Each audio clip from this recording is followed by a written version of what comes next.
Malayalam mini crash കോഴ്സിലേക്ക് നിങ്ങൾക്ക് എല്ലാവർക്കും സ്വാഗതം.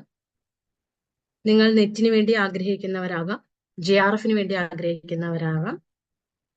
മലയാളം എന്ന വിഷയത്തിൽ JRF നേടുവാൻ തക്കവണ്ണം ഞാൻ നിങ്ങളെ ഹെൽപ്പ് ചെയ്യുന്നതാണ്. മലയാളത്തിൽ ജൂൺ 2023 JRF നേടിയ ആളാണ് ഞാൻ. എൻ്റെ രീതികളും ടിപ്സും ഒക്കെ അനുസരിച്ചായിരിക്കും നിങ്ങൾക്കുള്ള ഈ ഒരു മിനി ക്രാഷ് കോഴ്സ് വിഭാവനം ചെയ്തിരിക്കുന്നത്. ക്ലാസ്സിലേക്ക് കടക്കാം. മലയാളം ക്ലാസ് ആണ് ഇവിടെ എടുക്കാൻ പോകുന്നത്. NTA മലയാളത്തിൽ വന്നിട്ടുള്ള ചോദ്യപേപ്പർ അടക്കം പരിശോധിച്ച ശേഷമാണ് ബേസ്, അതായത് നിങ്ങൾക്ക് ഏറ്റവും ആദ്യം എന്താണോ നിങ്ങൾ പഠിക്കേണ്ടത് അത് മുതലാണ് ക്ലാസ് എടുത്തു പോകുന്നത്.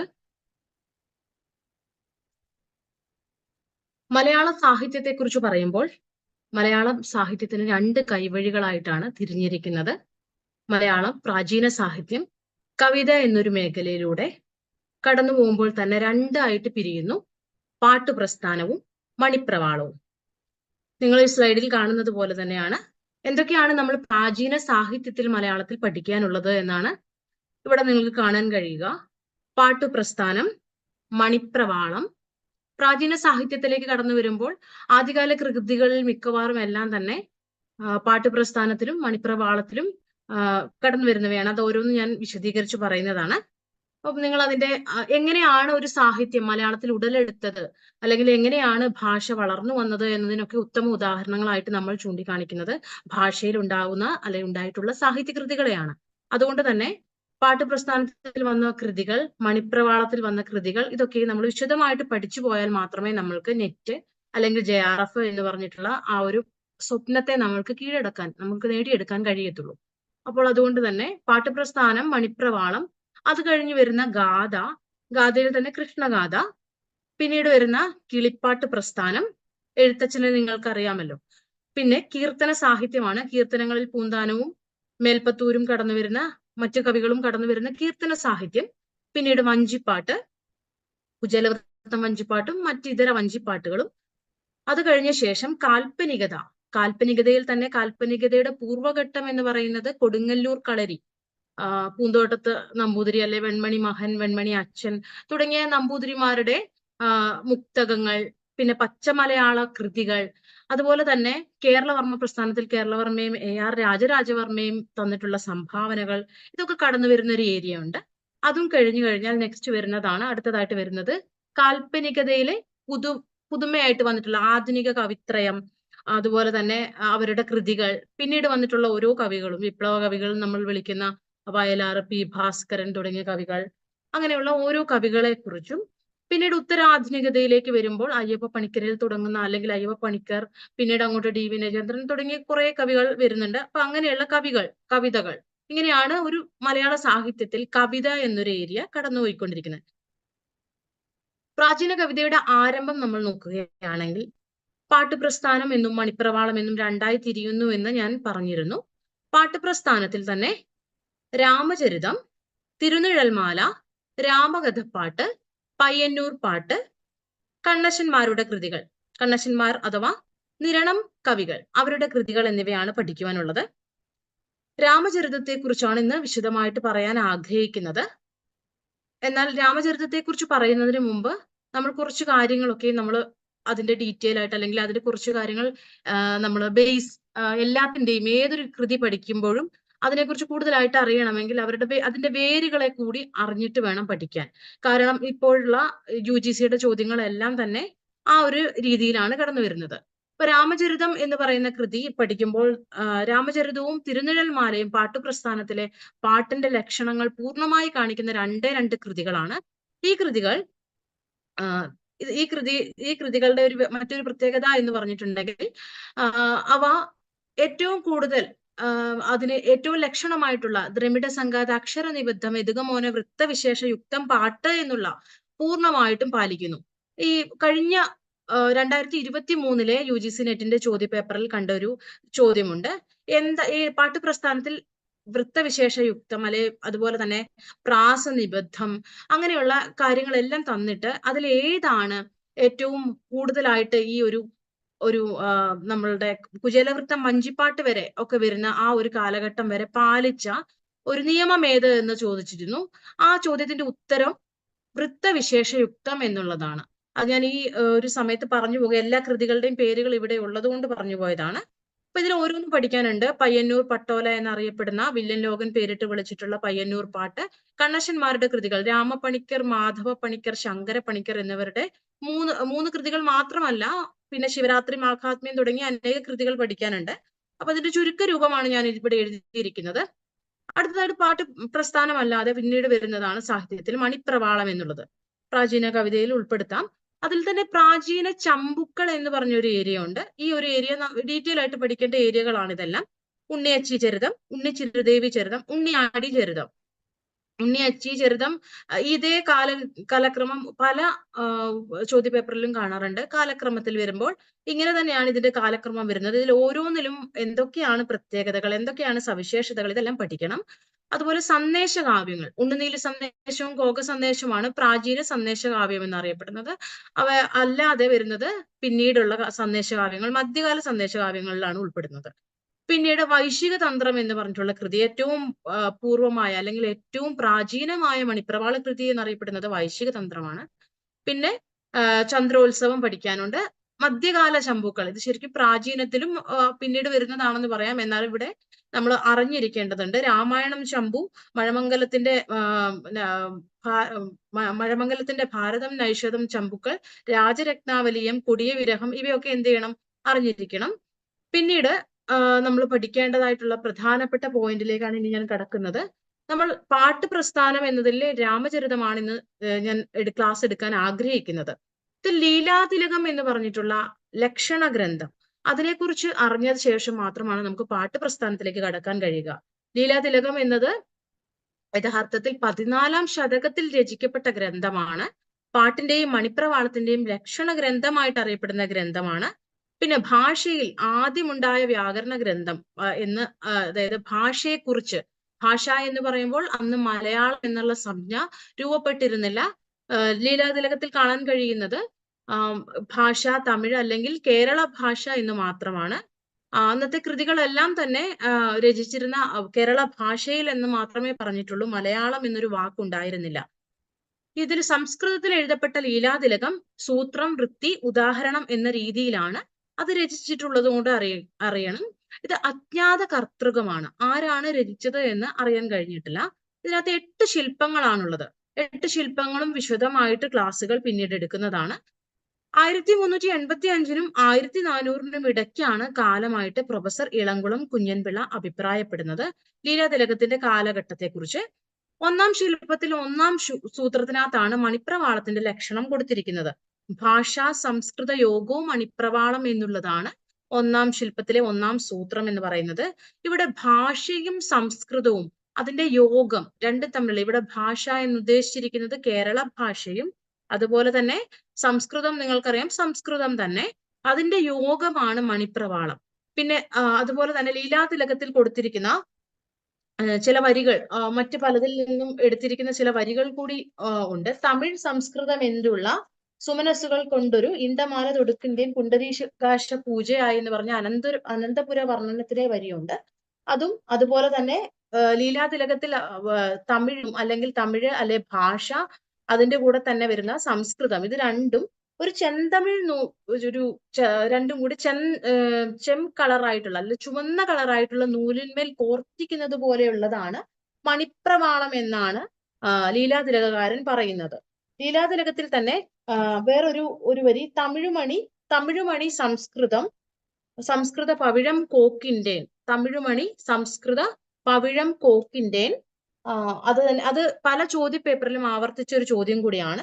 വർത്തമാന ചെന്നൂൽമേൽ എന്ന് പറഞ്ഞിട്ടുള്ള യോഗ പഞ്ചശതത്തിലെ ഒരു വരിയും അതിന്റെ കൂടെ അനന്തപുര വർണ്ണനത്തിലെ തമിഴ് സംസ്കൃതം എന്നുള്ള സുമനസ്സുകൾ കൊണ്ടൊരു ഇണ്ടമാല തൊടുക്കിന്റെയും പുണ്ടരീകാശ പൂജയായി, ഈ 2 വരികൾ സ്ഥിരമായിട്ട് പരീക്ഷയ്ക്ക് കാണുന്ന വരികളാണ്.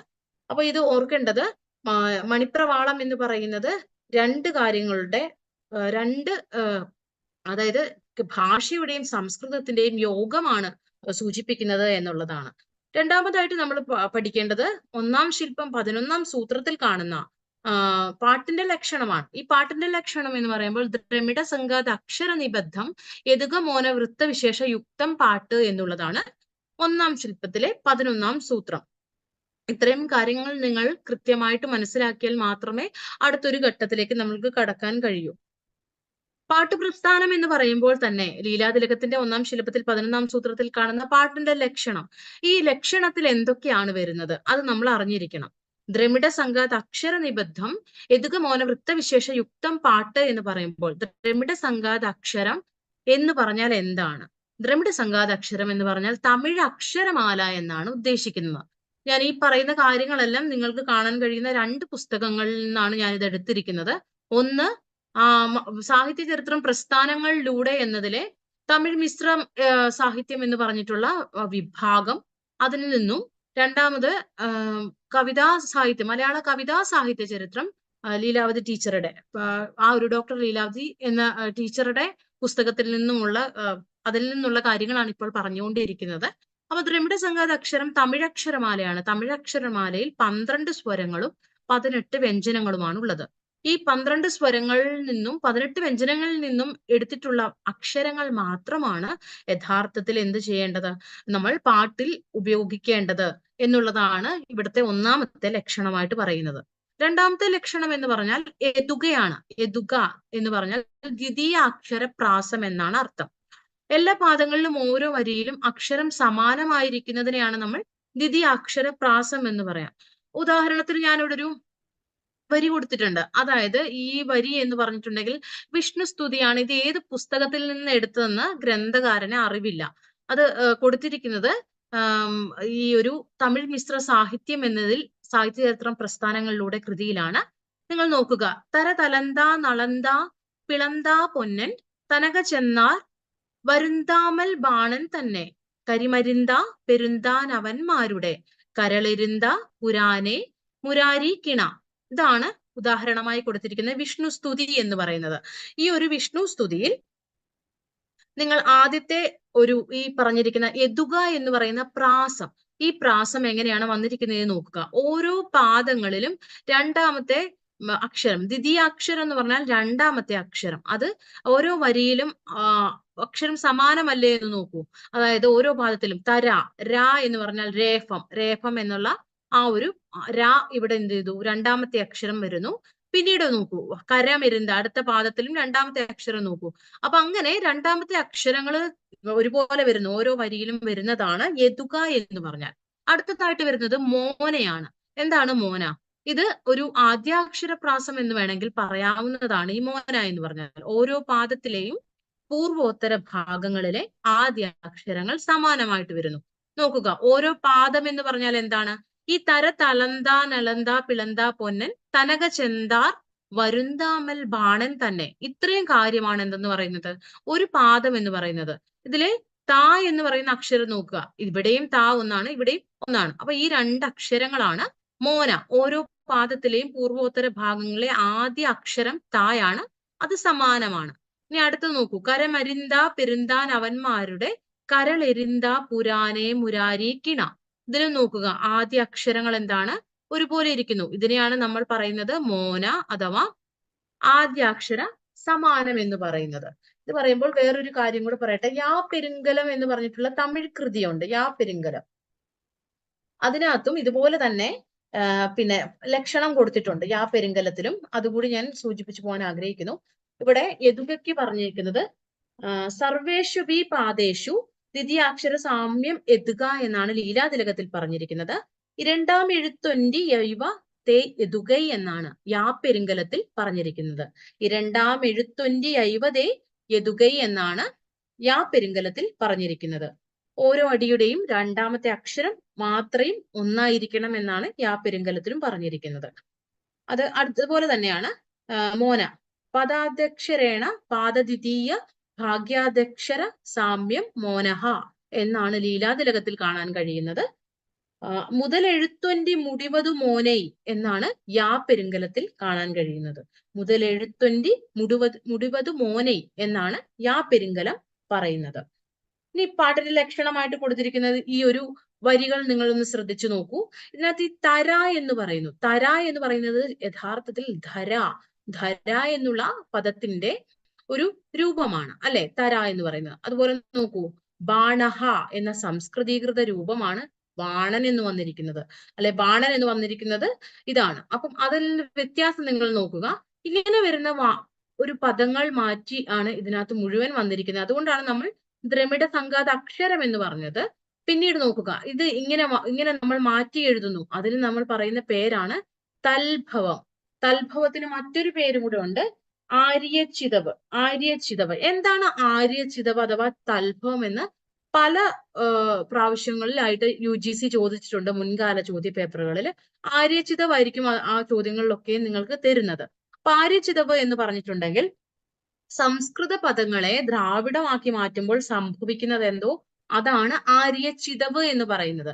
ആര്യ ഭാഷയായിട്ടുള്ള സംസ്കൃതം, അതിനൊരു ചിതവ് വരുന്നു. അതായത് ഇപ്പം ധരയെ മാറ്റിയപ്പോൾ തരയായി മാറി, അല്ലെ വാണനെ ബാണനാക്കി. അപ്പൊ അങ്ങനെയുള്ള രീതിയിൽ എന്ത് ചെയ്യുന്നു, അങ്ങോട്ടും ഇങ്ങോട്ടും മാറ്റിക്കൊണ്ടിരിക്കുമ്പോൾ വരുന്ന ആ ഒരു ഒരു വ്യത്യാസം അതിന് വരുന്നതാണ് തൽഭവം അല്ലെങ്കിൽ ആര്യചിതവ്. ഇനി മറ്റൊരു രീതിയിലും നമ്മൾ മലയാള ഭാഷയിലേക്ക് പദങ്ങൾ കടം കൊള്ളാറുണ്ട്.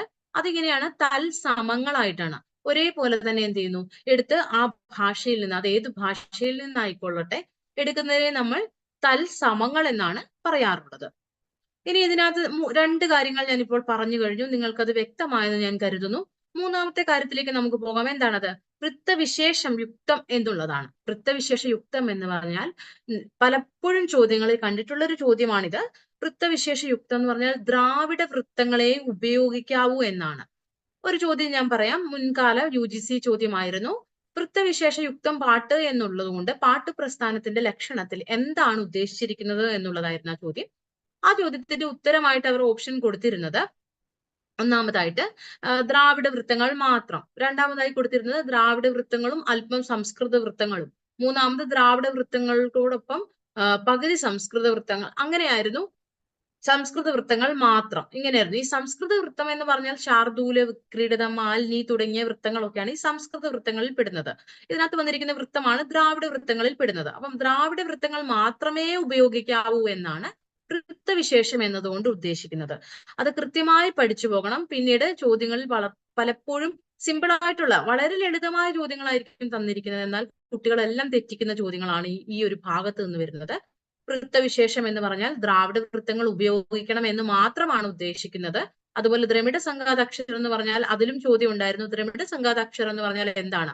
അത് തമിഴ് അക്ഷരമാല എന്ന് മാത്രമാണ്. ഞാൻ ഇതിന്റെ എല്ലാ കാര്യങ്ങളുടെയും വളരെ ചെറിയതായിട്ടുള്ള രൂപമാണ് ഇവിടെ എഴുതിയിട്ടിരിക്കുന്നത്, നീട്ടി എഴുതാതെ. നിങ്ങളും അങ്ങനെ തന്നെ പഠിക്കാൻ ശ്രമിക്കുക. പക്ഷെ എന്താണ് ഉദ്ദേശിച്ചതെന്ന് കൃത്യമായി മനസ്സിലാക്കണം. തമിഴ് അക്ഷരമാല മാത്രം, സംസ്കൃതം ഉൾപ്പെടുത്തരുത്.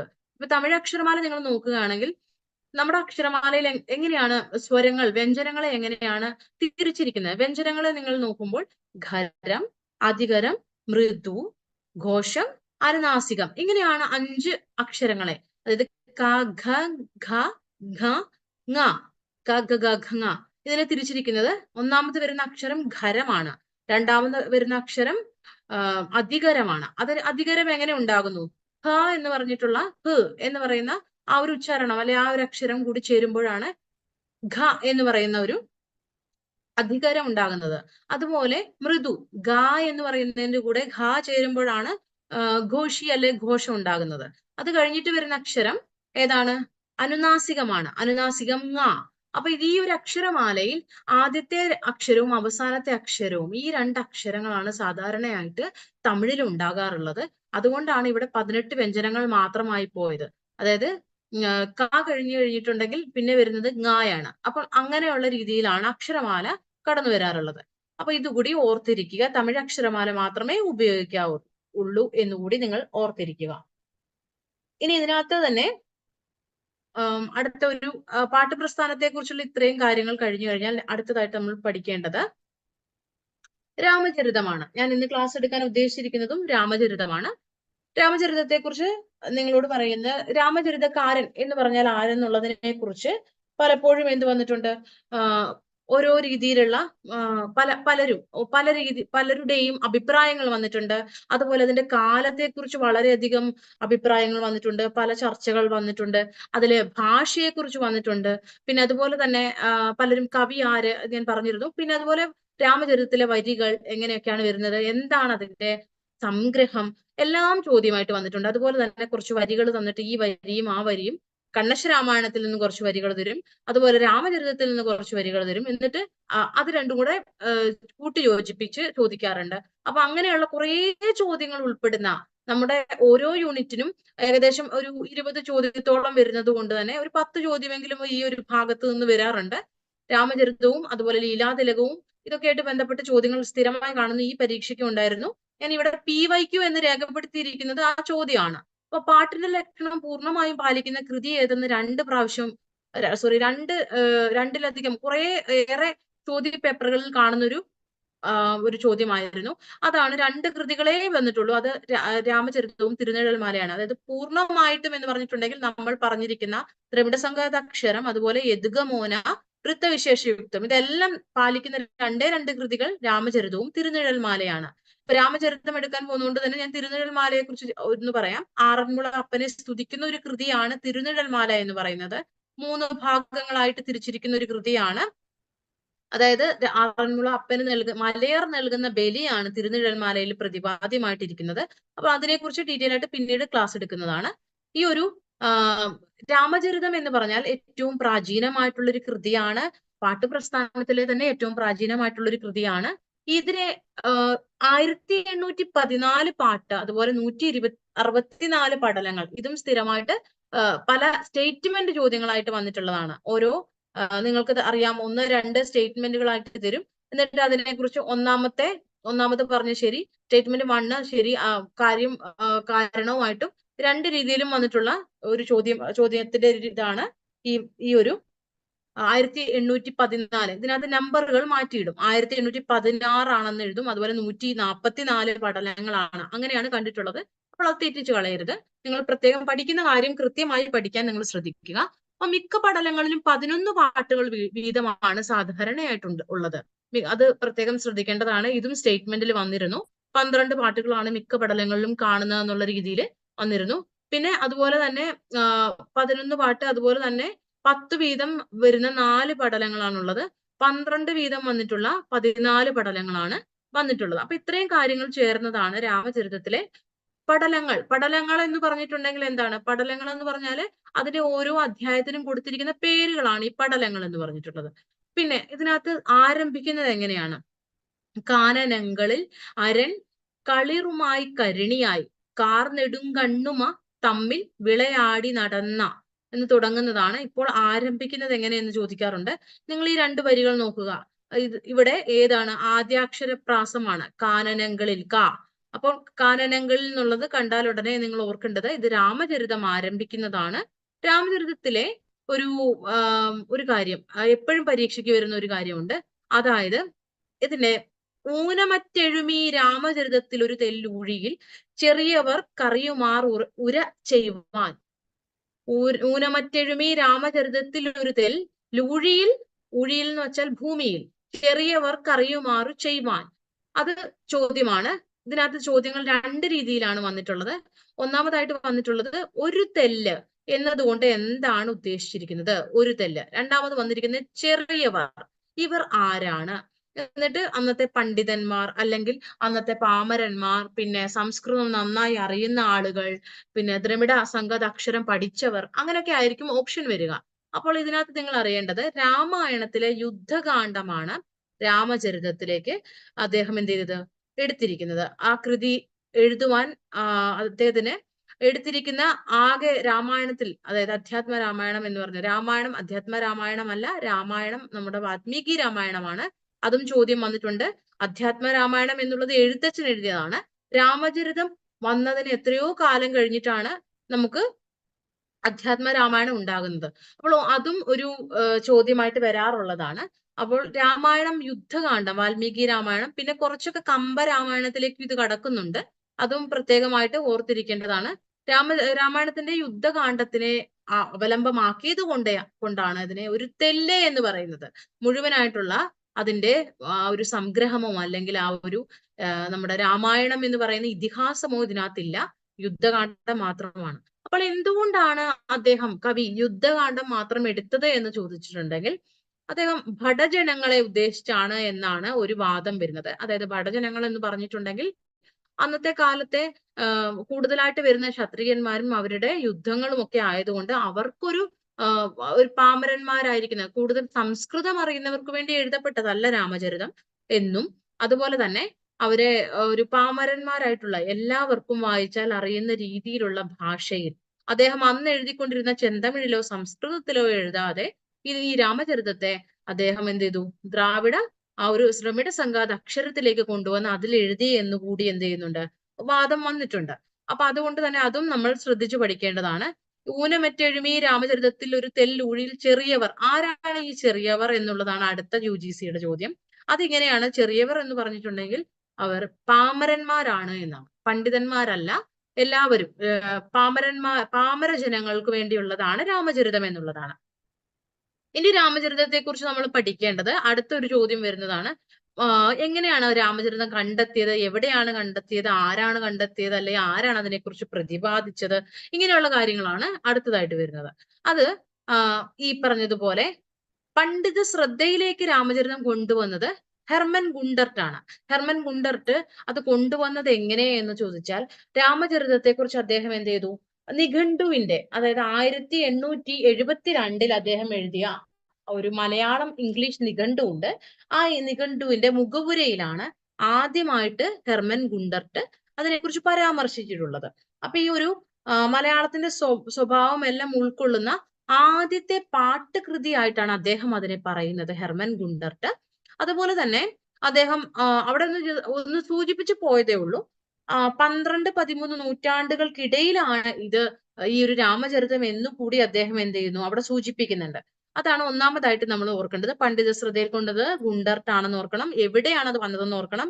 അദ്ദേഹത്തിന്റെ തന്നെ നിഘണ്ടുവായിട്ടുള്ള മലയാളം ഇംഗ്ലീഷ് നിഘണ്ടുവിന്റെ മുഖവുരയിലാണ് അത് ഇറങ്ങിയത്. 1872 1872 എന്നുള്ള വർഷം കൂടി ഓർത്തിരിക്കണം.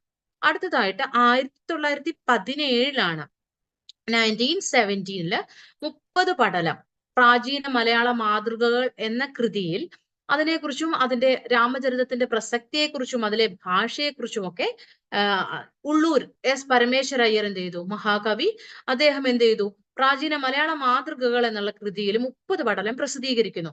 1917 അങ്ങനെ കടന്നു വന്നിരിക്കുന്നത്. പിന്നീട് വരുന്നത് 1925 1925 മദ്രാസ് യൂണിവേഴ്സിറ്റി, മദ്രാസ് സർവകലാശാല 82 പടലങ്ങൾ പ്രസിദ്ധീകൃതം ആയിട്ട് പുറത്തേക്ക് ഇറക്കുന്നു. അങ്ങനെ പ്രസിദ്ധീകരിച്ചതാണ് മൂന്നാമതായിട്ട് രാമചരിതത്തിന് ഉണ്ടായിട്ടുള്ള പ്രസിദ്ധീകരണം. അപ്പൊ ഇതിനകത്ത് നമ്മൾ ഓർക്കേണ്ടത്, മുദ്രണം ചെയ്യുക എന്നൊരു വാക്ക് നിങ്ങൾക്ക് കാണാൻ കഴിയും. മുദ്രണം ചെയ്യുക, മുദ്രണം ചെയ്യുക എന്നുള്ള വാക്ക് കണ്ടാൽ അതിന്റെ അർത്ഥം പ്രസിദ്ധീകരിച്ചു എന്നുള്ളത് തന്നെയാണ്. 1932 1932 പിന്നീടൊരു മുദ്രണം പൂർണ്ണമായി മുദ്രണം ചെയ്തു എന്ന് പറയുന്നത് തിരുവിതാംകൂർ ഗവൺമെന്റ് ശ്രീ ചിത്രോദയ മഞ്ജരി 4-ാം നമ്പർ ആയിട്ട് ഇതിനെ പൂർണ്ണമായിട്ട് എന്ത് ചെയ്യുന്നു, പ്രസിദ്ധീകരിക്കുന്നു. അങ്ങനെയാണ് രാമചരിതത്തിന് ഒരു പ്രസിദ്ധീകരണം പൂർണ്ണമാകുന്നത്. അപ്പൊ ഇത്രയും കാര്യങ്ങളാണ് രാമചരിതത്തെ കുറിച്ച് ആദ്യമായിട്ട് നമ്മൾ ഓർത്തിരിക്കേണ്ട. അത് എപ്പോൾ വന്നു, അല്ലെങ്കിൽ പണ്ഡിത ശ്രദ്ധയിൽ കൊണ്ടുവന്നത് ആര്, എത്രാം പ്രാവശ്യമായിട്ട്, ഓരോ പ്രാവശ്യമാരൊക്കെ ഈ പ്രാചീന മലയാള മാതൃകകൾ എന്ന് പറഞ്ഞ് തന്നെ ചേരുംപടി വരാറുണ്ട്. അപ്പം അത് ഉള്ളൂരാണ്. അത് ചിലപ്പോൾ പ്രാചീന മലയാള മാതൃകകൾ എന്ന് വന്നിട്ട് ചേരുംപടിയിൽ അതിലുണ്ടാവുക രാമചരിതം എന്നായിരിക്കും. അപ്പോൾ അങ്ങനത്തെ കാര്യങ്ങൾ നിങ്ങൾ ഓർത്തിരിക്കാനാണ് ഇങ്ങനെ ഞാൻ സ്ലൈഡ് റെഡി ആക്കിയിരിക്കുന്നത്. അപ്പൊ അത് എന്ത് ചെയ്യണം, ഇത് ഡീറ്റെയിൽ ആയിട്ട് നിങ്ങൾ പഠിക്കുക. അടുത്തതായിട്ട് നമുക്ക് ഇതിനകത്തെ കവി അതുപോലെ കാലം, ഈ രണ്ട് കാര്യങ്ങളും എന്ത് ചെയ്യുന്നുണ്ട്, പരീക്ഷയിൽ സ്ഥിരമായി ചോദിച്ചു കാണുന്നുണ്ട്.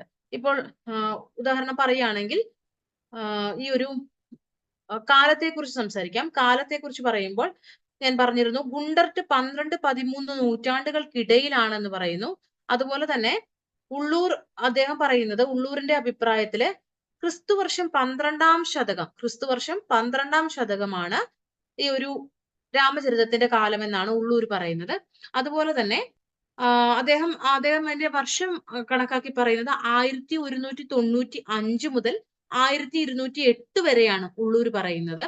അദ്ദേഹം കവിയെക്കുറിച്ച് കൂടി സംസാരിക്കുന്നുണ്ട്. കവിയായിട്ട് അദ്ദേഹം പറയുന്നത് ഒരു വേണാട് ഭരിച്ച ശ്രീ വീരരാമവർമ്മയാണ്. വേണാട് ഭരിച്ച ശ്രീ വീരരാമവർമ്മയാണ് കവി എന്ന് പറഞ്ഞത് ആരെന്ന് പലപ്പോഴും ചോദ്യത്തിൽ കണ്ടിട്ടുണ്ട്. അതാണ് ചീരാമനായിട്ട് മാറിയത്. കവിയായിട്ട് ഇപ്പോൾ പറയുന്ന ചീരാമൻ. അപ്പൊ ചീരാമനായിട്ട് മാറിയത് ഈ വീരരാമവർമ്മയാണെന്ന് പറയുന്നത് ഉള്ളൂരാണ്. അതുപോലെ തന്നെ ക്രിസ്തുവർഷം 13-ാം ശതകത്തിന്റെ അവസാനമാണ് രാമചരിതത്തിന്റെ കാലം എന്ന് പറഞ്ഞത് AR ആണ്. ക്രിസ്തുവർഷം 13-ാം ശതകത്തിന്റെ അവസാനമാണ് ഏത് ഈ രാമചരിതത്തിന്റെ കാലഘട്ടം എന്ന് പറഞ്ഞത് AR ആണ്. അപ്പം ARന്റെ ഈ ഒരു 13-ാം ശതകം എന്ന് പറഞ്ഞിട്ടുണ്ടെങ്കിൽ നിങ്ങൾ ഓർക്കേണ്ടത് അത് കരിന്തമിഴ് കാലത്തിന്റെ അവസാനം എന്ന് പറയും. ARന്റെ 3 വിധത്തിലാണ് AR മലയാള ഭാഷയുടെ ഘട്ട വിഭജനം നടത്തിയിരിക്കുന്നത്. അതിലൊന്നാണ് ഈ കരിന്തമിഴ് കാലം. പിന്നെ മലയാള കാലവുമാണ് അദ്ദേഹം എന്ത് ചെയ്തിരിക്കുന്നത്, ഘട്ട വിഭജനത്തിൽ ഉൾപ്പെടുത്തിയിരിക്കുന്നത്. അപ്പോൾ ഈ ഒരു കരിന്തമിഴ് എന്ന് പറയുന്നത് 825 എന്ന് പറയുന്നതാണ്. അപ്പൊ ആ ഒരു സമയം ആണ് ഏതെന്ന് അതിന്റെ അവസാന ഘട്ടത്തിലാണ് ഈ ഒരു ഘട്ട വിഭജനം അനുസരിച്ച് കേരള പാണ്ഡ്യ പീഠികയിലാണ് പറയുന്നത് രാമചരിതത്തിന്റെ കാലഘട്ടം അതാണെന്നുള്ളത്. പിന്നീട് നമ്മൾ ഡോക്ടർ KM ജോർജിനെ നോക്കുക. അത് എഡിറ്ററാണ് KM ജോർജ്. ഡോക്ടർ KM ജോർജിന്റെ അഭിപ്രായം അനുസരിച്ച്, KM ജോർജ് എഡിറ്റർ ആണെന്ന് പറഞ്ഞത് സാഹിത്യ ചരിത്രം പ്രസ്ഥാനങ്ങളിലൂടെ എന്ന പുസ്തകത്തിന്റെ എഡിറ്ററാണ് അദ്ദേഹം. അദ്ദേഹത്തെ കുറിച്ച് പല ചോദ്യങ്ങളും കടന്നു വരാറുണ്ട്. നമ്മൾ ഏറ്റവും കൂടുതൽ KM ജോർജിനെ കുറിച്ച് കണ്ടിട്ടുള്ള ഒരു ചോദ്യമാണ് ആദ്യമായിട്ട് ഒരു ഇന്ത്യൻ യൂണിവേഴ്സിറ്റിയിൽ നിന്ന് PhD അഥവാ ഗവേഷണം ചെയ്തത് അല്ലെങ്കിൽ ഗവേഷണ ബിരുദം നേടിയ 2 പേർ ആരൊക്കെ എന്നുള്ള ചോദ്യത്തിൽ സ്ഥിരമായിട്ട് വരാറുള്ള ഒരു ആളാണ് ആര്, KM ജോർജ് എന്ന് പറയുന്നത്. അദ്ദേഹത്തിന്റെ PhD തീസീസ് രാമചരിതത്തെ കുറിച്ചുള്ളതായിരുന്നു. രാമചരിതം ഏർലി മലയാളത്തെ കുറിച്ചുള്ള ആ ഒരു ആദ്യകാല മലയാളത്തെ കുറിച്ചുള്ള പ്രാചീന മലയാളം എന്ന് പറഞ്ഞിട്ടുള്ളതാണ് അദ്ദേഹത്തിന്റെ PhD തീസീസ് വരുന്നത് തന്നെ. അപ്പോൾ അദ്ദേഹം അതിനകത്ത് പഠിച്ച് പിന്നെ അദ്ദേഹം പറഞ്ഞ അഭിപ്രായമാണ് ഈ ഒരു ക്രിസ്തുവർഷം 13-ാം ശതകം അതിന്റെ അവസാന കാലത്തിലാണ് എന്ത് വരുന്നത്, ഈ രാമചരിതം വരുന്നത് എന്ന് പറയുന്നു. 849 പകർത്തിയ കൃതിയാണെന്നും മദ്രാസിൽ പൗരസ്ത്യ ഹസ്തലിഖിത ഗ്രന്ഥാലയത്തിൽ ഉണ്ടെന്നും അദ്ദേഹം എന്ത് ചെയ്യുന്നു പറയുന്നുണ്ട്. ഏറ്റവും പഴയത് വരുന്നത് ചിറക്കൽ കോവിലകത്താണ്. അത് കൊല്ലവർഷം 877 പകർത്തിയതാണ്. ഈ രാമചരിതം എന്ന് പറയുന്നത് പലരുടെയും കയ്യിലിരുന്ന കയ്യെഴുത്ത് പ്രതികളിൽ നിന്നൊക്കെയാണ് കേട്ടോ രാമചരിതം ലഭിച്ചിരിക്കുന്നത്. അതുകൊണ്ടാണ് അങ്ങനെ നമ്മൾ സൂചിപ്പിക്കുന്നത്. അപ്പൊ 12-നും 13-നും അടുത്താണ്, അതുകൊണ്ട് തന്നെ രചനാ കാലം എന്ന് KM ജോർജ് പറയുന്നു. നേരത്തെ പറഞ്ഞ ചോദ്യത്തിൽ വേറൊരു ഉത്തരം കൂടി ഉണ്ട്. അതായത് ഒരു ഇന്ത്യൻ യൂണിവേഴ്സിറ്റിയിൽ നിന്ന് 2 പേരാണ് ഗവേഷണം പൂർത്തീകരിച്ച് ആദ്യമായിട്ട് വന്ന 2 പേർ എന്ന് പറഞ്ഞാൽ ഒന്ന് KM ജോർജും അതുപോലെ തന്നെ അടുത്ത ഒരാൾ എന്ന് പറഞ്ഞാൽ അത് SK നായരാണ്. SK നായരും അത് ഫോക്ക് ഡ്രാമാസ് ഓഫ് കേരള എന്നുള്ളതായിരുന്നു അദ്ദേഹത്തിന്റെ ഗവേഷണ പ്രബന്ധം, കേരളത്തിലെ നാടോടി നാടകങ്ങൾ എന്നുള്ളത്. അപ്പോൾ അതും ചോദ്യത്തിൽ 2 പേരെയാണ് കാണുക. അത് ഞാൻ ഇനി പറഞ്ഞു പോയപ്പോൾ സൂചിപ്പിച്ചെന്നേ ഉള്ളൂ. ഇനി അതുപോലെ തന്നെ അടുത്ത ഒരു ആറ്റൂർ കൃഷ്ണ പിഷാരടി. നമ്മൾ ഈ പാഠങ്ങൾ പഠിക്കുമ്പോൾ ശ്രദ്ധിക്കേണ്ട ഒരു കാര്യം എന്താണ്, ഇപ്പോൾ ആറ്റൂര് അല്ലെങ്കിൽ ഇളംകുളം, KM ജോർജ് ഇവരൊക്കെ മൺമറഞ്ഞു പോയ സാഹിത്യകാരന്മാരാണ്. അനശ്വരരായി തീർന്ന സാഹിത്യകാരന്മാർ അല്ലെങ്കിൽ നിരൂപകർ, കവികൾ, ഇങ്ങനെയുള്ള ആളുകളെയൊക്കെ പഠിക്കുമ്പോൾ നമ്മൾ അവരുടെ പുസ്തകങ്ങൾ, അവർ പറഞ്ഞ അഭിപ്രായങ്ങൾ അതിനൊക്കെ പൂർണ്ണമായിട്ട് പഠിക്കാൻ എന്ത് ചെയ്യണം, ശ്രമിക്കണം. അത് നിങ്ങൾക്കത് പ്രയോജനം ചെയ്യുന്നത് നിങ്ങൾക്ക് പരീക്ഷയ്ക്ക് തന്നെയാണ്. കൂടുതലായിട്ട് നമുക്ക് അപ്ഡേഷൻ വേണ്ടാത്ത ഒരു ഏരിയ എന്ന് പറയുന്നത് നമ്മുടെ മൺമറഞ്ഞു പോയ സാഹിത്യകാരന്മാരെ കുറിച്ചൊക്കെ പഠിക്കുമ്പോഴാണ്. ഇപ്പോൾ അവരെ കുറിച്ചുള്ള പഠനങ്ങൾ നിങ്ങൾ എന്ത് ചെയ്യണം, എപ്പോഴും അപ്ഡേറ്റ് ചെയ്തുകൊണ്ടിരിക്കുകയും ചെയ്യണം. കാരണം ഓരോ പരീക്ഷ ചോദ്യ പേപ്പറിലും നിങ്ങൾക്ക് കാണാൻ കഴിയും, നിങ്ങൾ പ്രീവിയസ് ഇയർ ചോദ്യങ്ങൾ ചെയ്തു നോക്കുന്നവർക്ക് പ്രത്യേകിച്ച് കാണാൻ കഴിയുന്ന ഒരു കാര്യം, എപ്പോഴും ഇപ്പൊ രാമചരിതത്തെ കുറിച്ച് ഈ റീസെന്റ് ആയിട്ട് വന്ന പഠനം ഉണ്ടെങ്കിൽ അതുവരെ എന്ത് ചെയ്യുന്നു, NTA അല്ലെങ്കിൽ UGC ചോദിക്കുന്നുണ്ട്.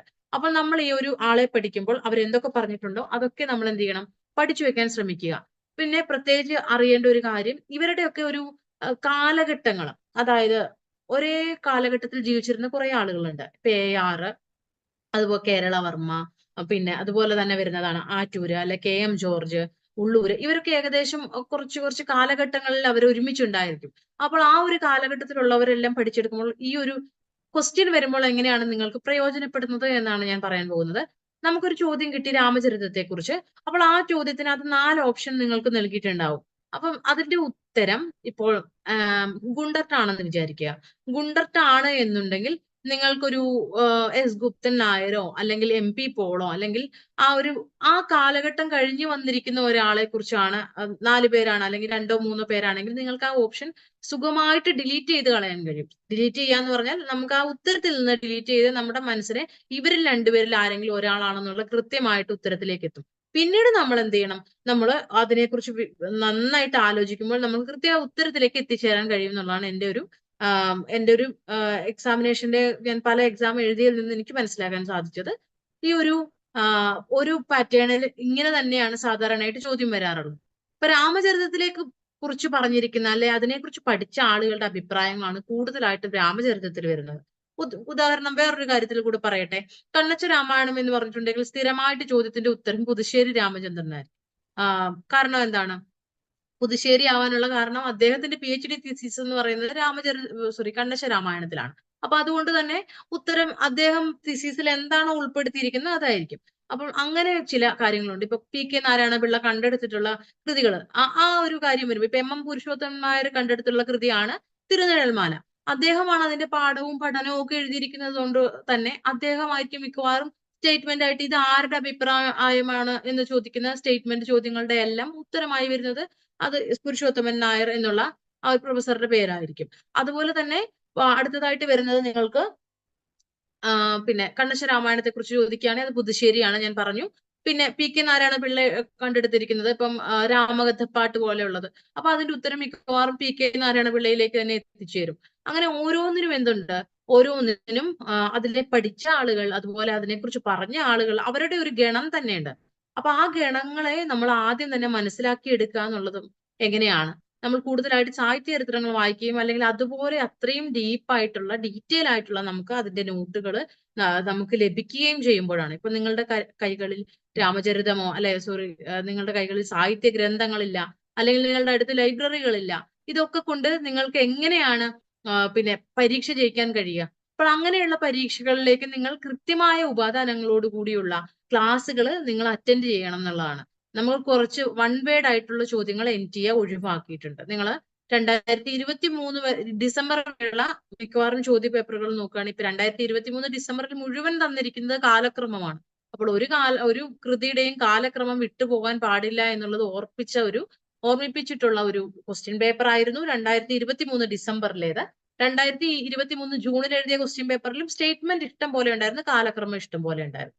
അപ്പോൾ അതുകൊണ്ട് തന്നെ നമ്മൾ ഒരു കാര്യം പഠിക്കുമ്പോൾ വൃത്തിയായിട്ട് പഠിക്കാനാണ് ആദ്യം നിങ്ങൾ നെറ്റിനെ ശ്രദ്ധിക്കേണ്ടത്.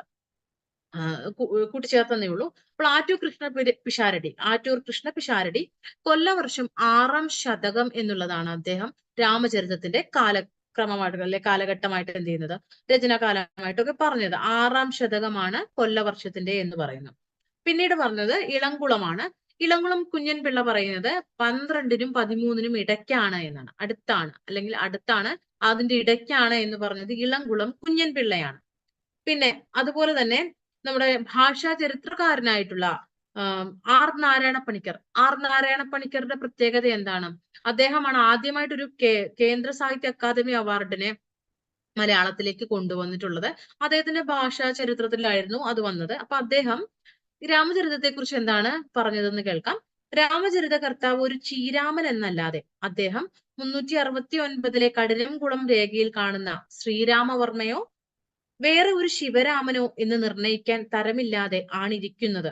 ഒരു ശിവരാമനാണ് എന്നാണ് അദ്ദേഹം പറയുന്നത്. അപ്പോൾ അദ്ദേഹത്തിന്റെ അഭിപ്രായം ഇതാണ്. ശ്രീരാമവർമ്മ അതായത് ഉള്ളൂരിന്റെ അഭിപ്രായത്തെ അദ്ദേഹം ഖണ്ഡിക്കുകയാണ് ചെയ്തത്. അത് R നാരായണ പണിക്കരുടെ അഭിപ്രായമാണ്. പിന്നീട് അതുപോലെ തന്നെ അദ്ദേഹം പറയുന്നത് നമ്മുടെ ഉള്ളൂർ എപ്പോഴും ഈ ശ്രീ വീരരാമവർമ്മയിൽ ഉറച്ചു നിൽക്കുന്നു. അദ്ദേഹം അത് കൊണ്ടുവരുന്നത് പരിഷത്തിന്റെ ത്രൈമാസികയിലെ രാമചരിതം എന്ന പ്രബന്ധത്തിലാണ്. ശ്രീരാമനല്ല, ശിവരാമനല്ല, ചീരാമൻ അല്ല എന്ന് പറഞ്ഞിട്ട് ഈ ശ്രീ ആണെന്ന് പറഞ്ഞ് തമിഴിൽ ഉപയോഗിക്കുന്ന ആണ് ചീരാമനായി, ശ്രീ ആണ് അത് യഥാർത്ഥത്തിൽ തൽഭവമായിട്ട് പോയതാണ് എന്ന് പറഞ്ഞുകൊണ്ടാണ് അദ്ദേഹം അതിനെ പരിഷത്ത് ത്രൈമാസികത്തിൽ ഈ ഒരു R നാരായണ പണിക്കരുടെ വാദത്തെ അദ്ദേഹം എന്ത് ചെയ്യുന്നു, എതിർക്കുന്നത്. അപ്പോൾ ഇത്രയും കാര്യങ്ങളാണ് കവിയെക്കുറിച്ചും കാലത്തെക്കുറിച്ചും വന്നിട്ടുള്ളത്. പിന്നീട് കവിയെക്കുറിച്ച് മറ്റൊരു കാര്യം കൂടെ പറയാനുണ്ട്. സ്ഥിരമായിട്ട് വരുന്ന ഒരു ചോദ്യമാണ്, മണിയാണി നായന്മാരുടെ പൂർവികനാണ് രാമചരിതകാരൻ എന്ന് പറഞ്ഞത് ആരാണ്? അത് പ്രൊഫസർ PV കൃഷ്ണൻ നായരാണ്. ഈ മണിയാണി നായന്മാരുടെ പൂർവികനാണ്, അല്ലെങ്കിൽ ഉത്തര കേരളീയ കൃതിയാണ് രാമചരിതം എന്ന് പറഞ്ഞ 2 പേരുണ്ട്. അവരാണ് പ്രൊഫസർ പി.വി. കൃഷ്ണൻ നായരാണ് അതിലൊരാള്. പിന്നെ ഈ ഒരു പി.വി. കൃഷ്ണൻ നായരെ കുറിച്ച് പറയുമ്പോൾ തന്നെ അദ്ദേഹം ഈ മണിയാണി നായന്മാരെ കുറിച്ച് പറയാൻ, അല്ലെ മണിയാണി നായന്മാരാണ് ഈ ഒരു എന്താ പറയുക രാമചരിതം എഴുതിയത് എന്ന് പറയാനുണ്ടായ കാരണങ്ങൾ സ്റ്റേറ്റ്മെന്റ് ആയിട്ട് ഒരു 5 സ്റ്റേറ്റ്മെന്റ് തരാറുണ്ട്. അതിങ്ങനെയാണ്. ഒന്നാമത്തേതായിട്ട് അദ്ദേഹം ഉത്തര കേരളീയ കാവ്യമാണ് എന്ന് പറയുന്നതിന്റെ യുക്തി ഒന്നാമതായിട്ട് ഇതിന് താളിയോലകളെല്ലാം വടക്കേ മലബാറിൽ നിന്നാണ് കണ്ടെടുത്തത് എന്നാണ് ഈ ഒരു പ്രൊഫസർ പി.വി. കൃഷ്ണൻ നായർ അഭിപ്രായപ്പെടുന്നത്. അപ്പൊ വടക്കേ മലബാറിൽ നിന്ന് കണ്ടെടുത്തത് കൊണ്ട് തന്നെ അത് ഉത്തര കേരളീയ കൃതിയാണ്. രണ്ടാമതായിട്ട് അദ്ദേഹം പറയുന്നത് ഉത്തര കേരളത്തിലെ മണിയാണി നായന്മാര് ഈ ഒരു ആധ്യാത്മിക ഗ്രന്ഥമായിട്ടാണ് രാമചരിതത്തെ പാരായണം ചെയ്യുന്നത് എന്നുള്ളതാണ്. അപ്പോൾ ഈ ഒരു രാമചരിതം ആധ്യാത്മിക ഗ്രന്ഥമായിട്ട് ഉപയോഗിക്കുക, അതായത് വീട്ടിൽ തന്നെ പാരായണം ചെയ്യാൻ ഉപയോഗിക്കുന്ന രീതിയിൽ എടുത്തിട്ടുള്ളത് കൊണ്ട് തന്നെ അതൊരു ഉത്തര കേരളീയ കാവ്യമാണ്. മൂന്നാമതായിട്ട് അദ്ദേഹം പറയുന്നത് ഉത്തര കേരളത്തിൽ വന്നിട്ടുള്ള മറ്റ് കൃതികളിലെല്ലാം രാമചരിതത്തിന്റെ സ്വാധീനമാണ് കൂടുതലായിട്ടുള്ളത് എന്ന്. അപ്പൊ അങ്ങനെ അദ്ദേഹം അഭിപ്രായങ്ങൾ നിരത്തുന്നു. വേറെ അദ്ദേഹം പറയുന്നത് വേറെ സ്റ്റേറ്റ്മെന്റിൽ വന്നിട്ടുള്ള കാര്യങ്ങളാണ് ഞാൻ പറഞ്ഞുകൊണ്ടിരിക്കുന്നത്. മറ്റൊന്ന് അദ്ദേഹം പറയുന്നത് ഉത്തര കേരളത്തിലെ കാസർഗോഡ് കുമ്പളയിലെ കാസർഗോഡ് അത് കണ്ണൂരാണെന്നും പറയുന്നുണ്ട്. അവിടെ അനന്തശയന ക്ഷേത്രത്തിലെ അനന്തശയനം അല്ലെങ്കിൽ പത്മനാഭൻ എന്ന് പറയുന്ന അനന്തശയന ക്ഷേത്രത്തിലെ അവിടെയുള്ള ആ കാസർഗോഡ് അല്ലെങ്കിൽ കണ്ണൂരിലെ കുമ്പളയിലെ പത്മനാഭ ക്ഷേത്രത്തിലെയാണ് ഈ ഒരു ഗ്രാമചരിതത്തിൽ ഉദ്ദേശിച്ചിരിക്കുന്ന അനന്തശയനം, പത്മനാഭന്റെ അനന്തശയനം അല്ലെങ്കിൽ ആ ക്ഷേത്രം എന്ന് ആര് പറയുന്നുണ്ട്? പി.വി. കൃഷ്ണൻ നായർ പറയുന്നുണ്ട്. അപ്പൊ രാമചരിതം ഒരു വിമർശനാത്മക പഠനം എന്ന ഗ്രന്ഥമാണ് പി.വി. കൃഷ്ണൻ നായരുടെ ഈ ഒരു രാമചരിതത്തെ കുറിച്ചുള്ളത്. അതിലാണ് ഈ ഒരു കാര്യങ്ങളെല്ലാം നിരത്തി വെക്കുന്നത്. വേറൊരെണ്ണം ഉത്തര കേരളത്തിൽ മാത്രം പ്രചാരമുള്ള പല പദങ്ങളെയും കാണാൻ കഴിയുന്നു എന്നുള്ളതാണ്. ഈ ഒരു മണിയാണി നായന്മാരാണ് പൂർവികന്മാരെന്നും അതുപോലെ ഉത്തര കേരളീയ കൃതിയാണ് രാമചരിതം എന്നും പറയാൻ അദ്ദേഹത്തിന് കഴിയുന്നത്. അദ്ദേഹം പറയുന്നത് അതിനകത്ത് പല പദങ്ങളും ഉത്തര കേരളത്തിൽ ഉപയോഗിച്ചിട്ടുള്ളതാണ് എന്നാണ്. അപ്പൊ ഇത്രയും കാര്യങ്ങളാണ് മണിയാണി നായന്മാരുടെ പൂർവികനാണ് അല്ലെങ്കിൽ ഉത്തര കേരളീയ കൃതിയാണ് രാമചരിതം എന്ന് സമർത്ഥിക്കാൻ തക്കവണ്ണം പ്രൊഫസർ പി.വി. കൃഷ്ണൻ നായർ ഉപയോഗിക്കുന്നത്. പിന്നീട് അടുത്തതായിട്ട് വന്ന ഒരു വാദഗതി എന്ന് പറഞ്ഞാൽ അത് ഭാഷയെ ചൊല്ലിയായിരുന്നു. ഭാഷയെ ചൊല്ലി എന്ന് പറഞ്ഞാൽ ആദ്യമായിട്ട് വന്നൊരു ഭാഷയെ ചൊല്ലി വന്നിരിക്കുന്ന ഒന്ന് ചെന്തമിഴും മലയാളവും കലർത്തിയുള്ള ഒരു മിശ്ര ഭാഷയാണ് എന്ന് പറയുന്നു. ചെന്തമിഴും മലയാളവും കലർത്തിയുള്ള മിശ്ര ഭാഷയാണെന്ന് പറഞ്ഞിരിക്കുന്നത് ആറ്റൂർ കൃഷ്ണ പിഷാരടിയാണ്. ഈ ആറ്റൂരിന്റെ ഈ ഒരു വാദത്തെ ഇപ്രാവശ്യത്തെ പരീക്ഷയുടെ ചോദ്യപേപ്പറിനകത്ത് ഉണ്ടായിരുന്ന ചോദ്യമായിരുന്നത്. ആറ്റൂറിന്റെ വാദത്തിനെ അതിനോടൊപ്പം തന്നെ അങ്ങനെ തന്നെ എന്ന് അഭിപ്രായപ്പെട്ട ആളാണ് ഈ ഗോദവർമ്മയാണ് ഈ ഒരു ആറ്റൂരിനോട് ചേർന്ന് നിന്നത്. ചെന്തമിഴാണ് അവിടെ പറഞ്ഞിരിക്കുന്നത്. ചെന്തമിഴും മലയാളവും കലർത്തിയ ഒരു മിശ്ര ഭാഷയാണെന്നാണ് അവർ രണ്ടുപേരും അഭിപ്രായപ്പെടുന്നത്. ഇതിലെ ഈ ഒരു വരി തന്നിട്ട് ചോദിക്കുകയാണെങ്കിൽ അത് പറഞ്ഞിരിക്കുന്ന ആറ്റൂരാണ്. അതിനെ സപ്പോർട്ട് ചെയ്ത അല്ലെങ്കിൽ അതിനെക്കുറിച്ച് അങ്ങനെ തന്നെ എന്ന് പറഞ്ഞ ആളാണ് ഗോദവർമ്മ. പിന്നീട് ആദ്യമായിട്ട് വേറൊരു അഭിപ്രായം വന്നിരിക്കുന്നത് ഇതാണ്. ഇത് ചോദ്യത്തിലെ സ്ഥിരം ചോദ്യമാണ്. സംസ്കൃത അക്ഷരമാലയുടെ അനുപ്രവേശനത്തിന് മുമ്പ് നിബന്ധിക്കപ്പെട്ടതാണ് മലയാളത്തിന്റെ പ്രാക്തനമായ രൂപത്തെ പ്രദർശിപ്പിക്കുന്നതും ആയിട്ടുള്ളതാണ് രാമചരിതം എന്ന് പറഞ്ഞത്. സംസ്കൃത അക്ഷരമാലയുടെ അനുപ്രവേശനത്തിന് മുമ്പ് നിബന്ധിക്കപ്പെട്ടതാണെന്നും അതുപോലെ മലയാളത്തിന്റെ പ്രാക്തനമായ രൂപത്തെ പ്രദർശിപ്പിക്കുന്നതാണെന്നും പറഞ്ഞത് ഡോക്ടർ ഹെർമൻ ഗുണ്ടർട്ടാണ്. ഹെർമൻ ഗുണ്ടർട്ട് ഇതിനെക്കുറിച്ച് പറഞ്ഞിട്ടുള്ളൂ. അത് തന്നെ നിഘണ്ടുവിന്റെ മുഖവുരയിലാണ് അദ്ദേഹം പറഞ്ഞിരിക്കുന്നത്. അപ്പോൾ ഈ ഒരു ചോദ്യം നിങ്ങൾ ഓർക്കേണ്ടത് മലയാളത്തിന്റെ പ്രാക്തനമായ രൂപത്തെ ഈ ഒരു വാക്ക് മലയാളത്തിന്റെ പ്രാക്തനമായ രൂപത്തെ സംസ്കൃത അക്ഷരമാലയുടെ അനുപ്രവേശനത്തിന് മുമ്പ് ഈ 2 കാര്യങ്ങളാണ് സ്ഥിരമായിട്ട് ചേരുംപട്ടികളിൽ ഗുണ്ടർട്ടിൻ്റെതായിട്ട് ഈ രാമചരിതത്തെ കുറിച്ച് വരാറുള്ളത്. ഈ ഒരു ഗുണ്ടർട്ടിന്റെ അഭിപ്രായത്തെയാണ് പി ഗോവിന്ദപിള്ള എന്ത് ചെയ്തത്? പി ഗോവിന്ദപിള്ള എന്ന് പറഞ്ഞാൽ മലയാള സാഹിത്യ ചരിത്രം ഒന്നാമത്തെ സാഹിത്യ ചരിത്രം എഴുതിയ ആളാണ് ഗോവിന്ദപിള്ള. കൂടുതലായിട്ട് അതിനകത്ത് ഐതിഹ്യങ്ങളൊക്കെ വന്നതുകൊണ്ട് നമ്മൾ പിന്നീട് സാഹിത്യ ചരിത്രത്തിന്റെ കൂട്ടത്തിൽ കാലക്രമം അനുസരിച്ച് പറയുന്നുണ്ടെങ്കിലും നമ്മൾ ഗോവിന്ദപിള്ളയുടെ സാഹിത്യ ചരിത്രത്തെ കൂടുതലായിട്ട് പഠിക്കാറില്ല. അപ്പം ഈ ഒരു പി ഗോവിന്ദപിള്ളയുടെ അഭിപ്രായത്തിൽ ഇത് തന്നെയാണ്. ഗുണ്ടർട്ടിനോട് ഒപ്പം തന്നെ എന്ത് ചെയ്യുന്നു? ഗോവിന്ദപിള്ളയും അഭിപ്രായപ്പെടുന്നു. പിന്നീട് വന്നിട്ടുള്ളത് തമിഴോ മലയാളമോ എന്ന് നിർണയിക്കാൻ കഴിയില്ല, പഴന്തമിഴ് എന്ന് പറയാൻ കഴിയും. പഴന്തമിഴ് എന്ന്, അതായത് തനത് ഭാഷയിലല്ല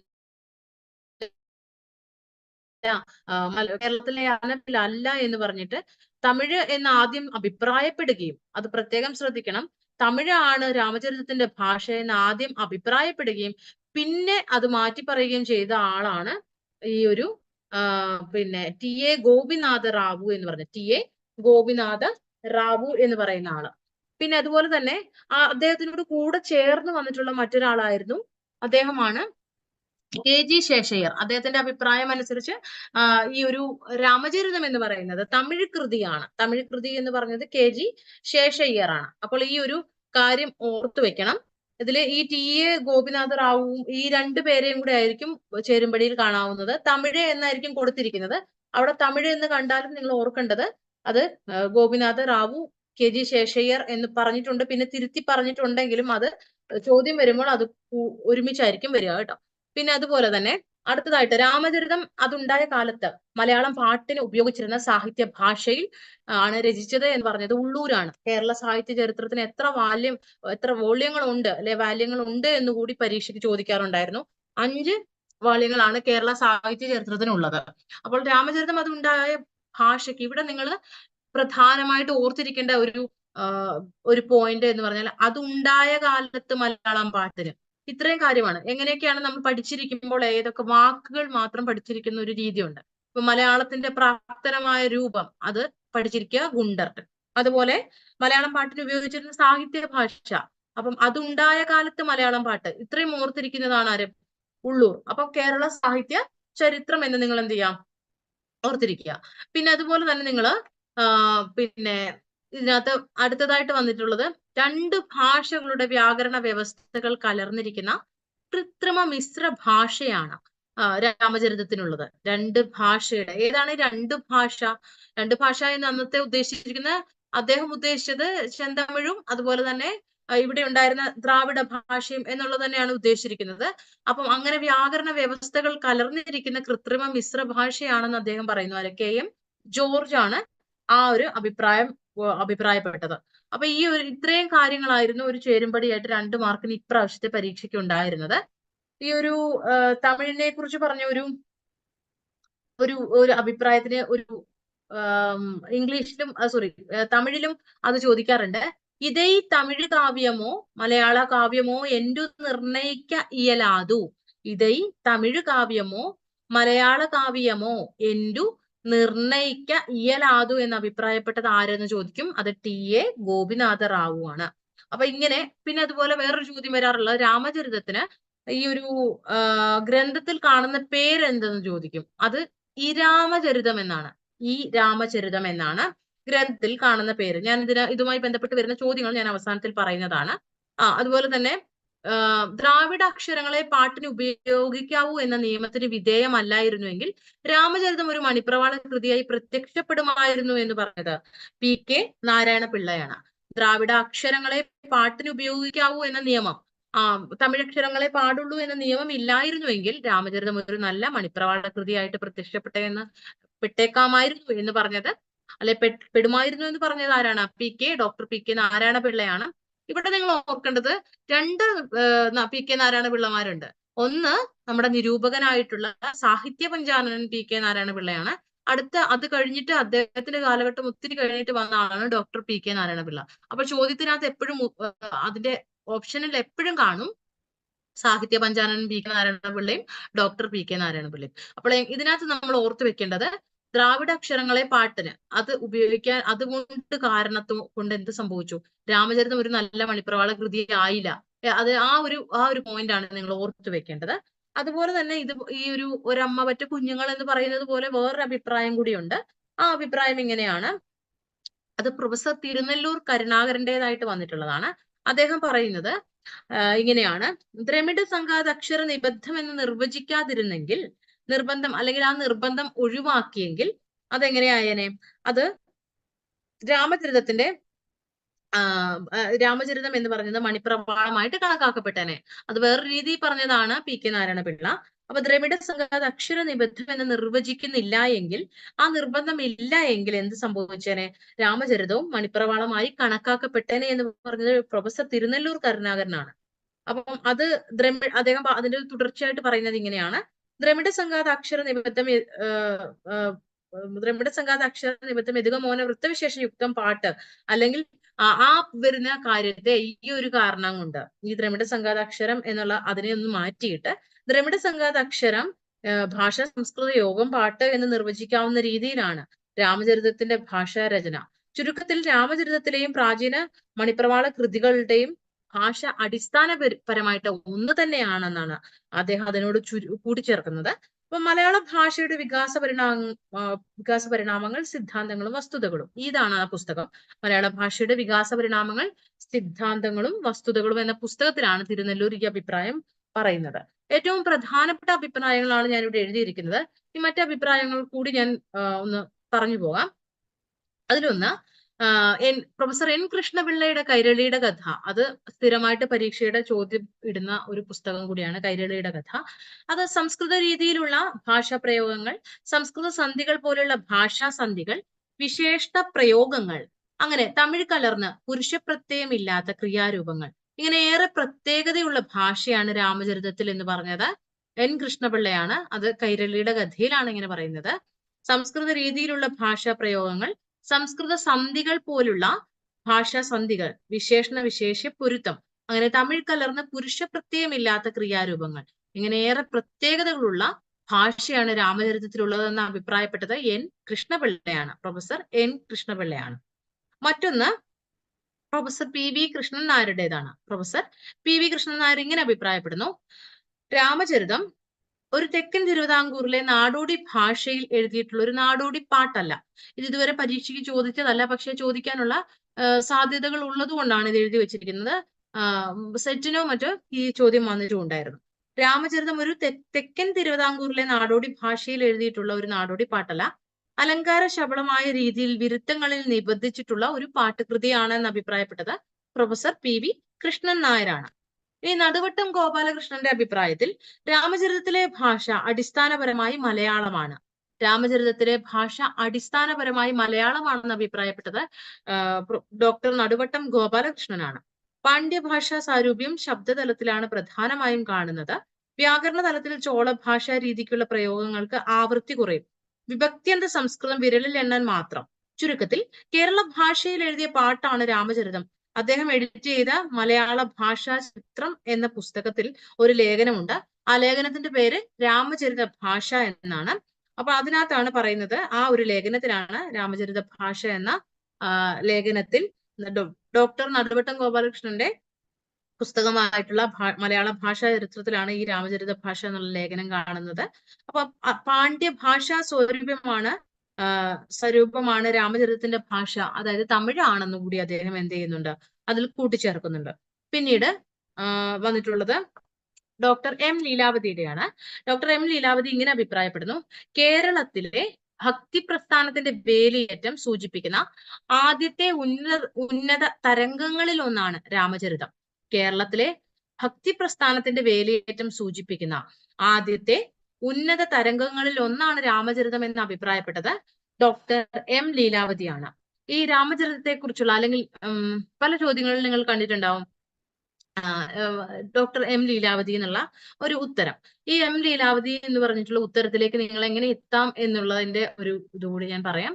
നിങ്ങൾക്ക് ഡോക്ടർ എം ലീലാവതി ടീച്ചറുടെ മലയാള കവിതാ സാഹിത്യ ചരിത്രം എന്നുള്ള പുസ്തകം നിങ്ങളുടെ കയ്യിലുണ്ടെങ്കിൽ വായിച്ചു നോക്കുക. അതിൽ നിന്ന് നേരിട്ടെടുത്തിട്ടുള്ള സ്റ്റേറ്റ്മെന്റുകളാണ് മിക്കവാറും പരീക്ഷയുടെ ആരഭിപ്രായപ്പെട്ടു എന്നുള്ളതിന്റെ ഉത്തരമായിട്ട് ഡോക്ടർ എം ലീലാവതി ടീച്ചർ വരുന്നത്. അപ്പോൾ അതുകൂടി ഞാനിവിടെ സൂചിപ്പിക്കുന്നു. പിന്നെ തമിഴെന്നോ മലയാളമെന്നോ വേർതിരിക്കാനാവാത്ത ധാരാളം വാക്കുകൾ രാമചരിതത്തിലുണ്ട്. അവ മിക്കതും മണിപ്രവാള കൃതികളിലും സുലഭമാണെന്ന് ഡോക്ടർ നടുവട്ടം ഗോപാലകൃഷ്ണൻ അഭിപ്രായപ്പെടുന്നു. തമിഴെന്നോ മലയാളമെന്നോ വേർതിരിക്കാനാവാത്ത ധാരാളം വാക്കുകൾ രാമചരിതത്തിലുണ്ട്. അവ മിക്കതും മിക്ക മണിപ്രവാള കൃതികളും അതിൽ എല്ലാം ഉള്ളതാണ്, അല്ലെങ്കിൽ അതിലെല്ലാം സുലഭമായിട്ടുള്ളതാണെന്ന് നടുവട്ടം പറയുന്നു. ഉദാഹരണമായിട്ട് അദ്ദേഹം പറയുന്നത് അരമം, തുയിർ, അഞ്ചി, അമിണ്ണ, ഇലറ്റി, അപ്പാൽ തുടങ്ങിയ വാക്കുകളാണ്. അദ്ദേഹം മലയാള ഭാഷാ ചരിത്രത്തിലാണ് ഇത് പറയുന്നത്. ധാരാളം വാക്കുകൾ രാമചരിതത്തിൽ ഉണ്ട് എന്നുള്ളത്. അപ്പം അടിയ, അരമം, തുയിർ, അഞ്ചി, അമിണ്ണ, ഇലറ്റി, അപ്പാൽ തുടങ്ങിയ ഇതൊന്നും പരീക്ഷയ്ക്ക് മുൻപ് ചോദിച്ചിട്ടില്ല. പക്ഷെ ഈ ഒരു കാര്യത്തെക്കുറിച്ച് പഠിക്കുമ്പോൾ നമ്മൾ കൂടുതലായിട്ട് ഡീറ്റെയിൽ ആയിട്ട് പഠിക്കേണ്ടത് കൊണ്ടാണ് ഇത്തരം കാര്യങ്ങൾ സൂചിപ്പിക്കുന്നത്. പിന്നീട് അടുത്തതായിട്ട് നമ്മൾ ഈ ഒരു രാമചരിതത്തിന്റെ ഒരു സ്റ്റേറ്റ്മെന്റ് അല്ലെങ്കിൽ അഭിപ്രായം വന്നിട്ടുള്ളത് NN നമ്പൂതിരിയുടേതായിട്ടാണ്. രാമചരിതം ഒരു തമിഴ് കാവ്യമാണെന്ന് ആദ്യകാലത്ത് ചിലർ വിശ്വസിച്ചിരുന്നു. ഇതിൽ ആദ്യത്തെ 8 വരികളിൽ നിന്ന് തന്നെ തമിഴില്ലാത്ത മലയാള പദങ്ങൾ ധാരാളം എടുത്തു കാണിക്കാൻ കഴിയും. ഉദാഹരണം ഞാൻ, വിളയിച്ചു, തെളിയിച്ചു, ചെറിയവർ എന്നും, പതിയെ, തന്തതം, പറഞ്ഞ തുടങ്ങിയ അങ്ങനത്തെ വാക്കുകളൊക്കെ അദ്ദേഹം എന്ത് ചെയ്യുന്നുണ്ട്? അദ്ദേഹം പറയുന്നു ഇതൊരു തമിഴ് കാവ്യമാണെന്ന് ചിലർ വിശ്വസിച്ചിരിക്കുകയാണ്. അത് തമിഴ് കാവ്യമല്ല എന്ന് അദ്ദേഹം എന്ത് ചെയ്യുന്നുണ്ട്? സൂചിപ്പിക്കുന്നു. NN നമ്പൂതിരി. അപ്പോൾ ഈ ഒരു ഭാഷ എന്ന് പറയുന്നത് നിങ്ങൾക്ക് വ്യക്തമായെന്ന് ഞാൻ കരുതുന്നു. രാമചരിതത്തിലെ ഭാഷ എന്നുള്ള ഭാഗമാണ് ഇപ്പൊ ഞാൻ പറഞ്ഞു തന്നത്. ഇനി ഈ ഒരു രാമചരിതവുമായി ബന്ധപ്പെട്ട് ഉണ്ടായിട്ടുള്ള കൃതികൾ നമ്മൾ ഒന്ന് സൂചിപ്പിച്ചു പോകാം. അതിന്റെ സ്ലൈഡ് ഞാൻ തയ്യാറാക്കിയില്ല, പക്ഷെ ഞാൻ അടുത്ത ദിവസം ആ സ്ലൈഡ് കൂടി നിങ്ങൾക്ക് ആദ്യം തന്നെ ഒന്ന് ഉൾപ്പെടുത്തുന്നതാണ്. അതായത് ഇതിനകത്ത് നിങ്ങൾക്ക് കണ്ടെത്താൻ കഴിയുന്ന രാമചരിതവുമായി ബന്ധപ്പെട്ട് ഡോക്ടർ NR ഗോപിനാഥ പിള്ളയുടെ രാമചരിതവും പ്രാചീന മലയാളവും അതുപോലെ തന്നെ അദ്ദേഹം പാഠഭേദം എന്ന് പറഞ്ഞ പുസ്തകത്തിൽ ലേഖനം എഴുതിയിട്ടുണ്ട് രാമചരിതത്തെ കുറിച്ച്. ഡോക്ടർ NR ഗോപിനാഥ പിള്ളയുടെ രാമചരിതവും പ്രാചീന മലയാളവും. അതുപോലെ പുതുശ്ശേരി രാമചന്ദ്രൻ രാമചരിതത്തെ കുറിച്ച് പറഞ്ഞിരിക്കുന്നത് കണ്ണശ്ശ രാമായണത്തിന്റെ ആമുഖ പഠനത്തിലാണ്. പിന്നെ KM ജോർജിന്റെ Ramacharitam and yearly Malayalam studies, അതായത് അദ്ദേഹത്തിന്റെ PhD ആയിരുന്നു. പിന്നീട് ഡോക്ടർ MM പുരുഷോത്തമൻ നായരുടെ രാമചരിതത്തിൽ നിന്ന് മഹാഭാരതത്തിലേക്ക്, അത് ചേരുംപടി ചോദ്യമായിട്ട് വന്നിട്ടുണ്ടായിരുന്നു. ഡോക്ടർ MM പുരുഷോത്തമൻ നായരുടെ രാമചരിതത്തിൽ നിന്ന് മഹാഭാരതത്തിലേക്ക്. പിന്നെ ഡോക്ടർ S രാജശേഖരൻ പാട്ടുപ്രസ്ഥാനം, പ്രതിരോധവും സമന്വയവും. ഡോക്ടർ S രാജശേഖരന്റെ പാട്ടുപ്രസ്ഥാനവും പ്രതിരോധവും സമന്വയവും. ഡോക്ടർ നടുവട്ടം ഗോപാലകൃഷ്ണന്റെ രാമചരിത ഭാഷ ലേഖനം. പിന്നെ ഇളംകുളത്തിന്റെ ഭാഷയും സാഹിത്യവും നൂറ്റാണ്ടുകളിൽ. ഇളംകുളത്തിന്റെ ഭാഷയും സാഹിത്യവും നൂറ്റാണ്ടുകളിൽ. പിന്നീട് വന്നിട്ടുള്ളത് ദേശമംഗലം രാമകൃഷ്ണന്റെയാണ്. ദേശമംഗലം രാമകൃഷ്ണൻ അദ്ദേഹത്തിന്റെ ഒരു രാമചരിത ഭാഷയെ കുറിച്ചുള്ള ഒരു ലേഖനം വന്നിട്ടുണ്ട്. പിന്നെ അതുപോലെ തന്നെ അദ്ദേഹത്തിന്റെ ലേഖനം വന്നിരിക്കുന്നത് മലയാള ഭാഷാ പഠനങ്ങൾ എന്ന ഡോക്ടർ MM ഉണ്ണികൃഷ്ണൻ എഡിറ്റ് ചെയ്ത പുസ്തകത്തിലാണ്. അതിനകത്താണ് ലേഖനം വന്നിരിക്കുന്നത്. മലയാള ഭാഷാ പഠനങ്ങൾ എന്നതിലെ ലേഖനം. കാവ്യഭാഷയുടെ പരിണാമഘട്ടങ്ങൾ എന്നാണ് ആ ലേഖനത്തിന്റെ പേര്. കാവ്യഭാഷയുടെ പരിണാമഘട്ടങ്ങൾ. പിന്നെ AD ഹരിശർമ്മയുടെ പാട്ടും മണിപ്രവാളവും എന്നൊരു ഒരു ലേഖനമുണ്ട്. കൃതിയല്ല, ലേഖനം. പാട്ടും മണിപ്രവാളവും, ഡോക്ടർ AD ഹരിശർമ്മ. പിന്നീട് ഉണ്ണിക്കിടാവ് 1979 ഒരു കൃതി എഴുതിയിട്ടുണ്ട്, മലയാള ഭാഷാ പഠനങ്ങൾ. മലയാള ഭാഷാ പഠനങ്ങൾ. അപ്പൊ ഇതൊക്കെയാണ് രാമചരിതത്തെ കുറിച്ച് വന്നിട്ടുള്ള കൃതികൾ എന്ന് പറയാവുന്നത്. ഇത്രയും കാര്യങ്ങളാണ് രാമചരിതവുമായി ബന്ധപ്പെട്ട് ചോദ്യങ്ങളിൽ കാണാറുള്ളത്. പിന്നീട് ഒരു കാര്യം കൂടി ചോദിക്കാറുണ്ട്, സമ്പൂർണമായിട്ടുള്ള വ്യാഖ്യാനത്തെ കുറിച്ച് ചോദിക്കാറുണ്ട്. ഇപ്പൊ സമ്പൂർണമായിട്ടുള്ള വ്യാഖ്യാനം എഴുതിയത് ആര് എന്ന ചോദ്യങ്ങൾ കണ്ടുവരുന്നുണ്ട്.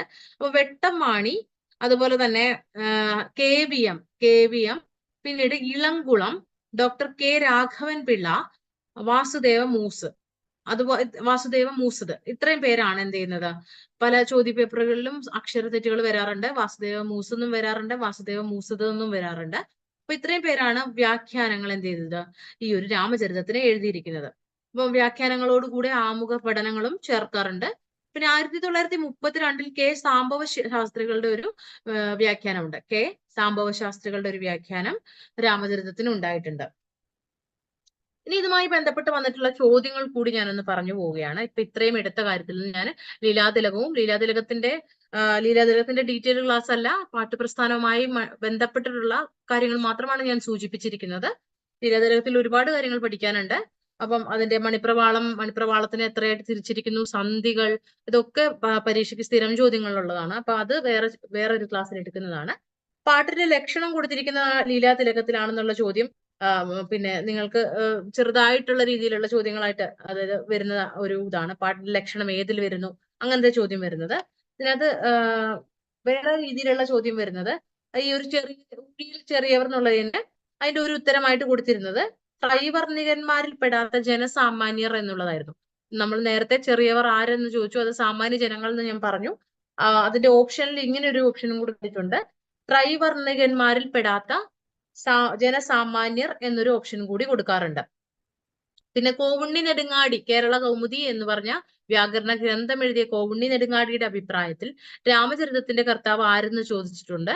അത് തിരുവിതാംകൂറിലെ ഒരു ഭരണാധികാരി ആയിരുന്നു എന്നാണ് അദ്ദേഹം അഭിപ്രായപ്പെട്ടത്. തിരുവിതാംകൂറിലെ ഒരു ഭരണാധികാരി ആയിരുന്നു.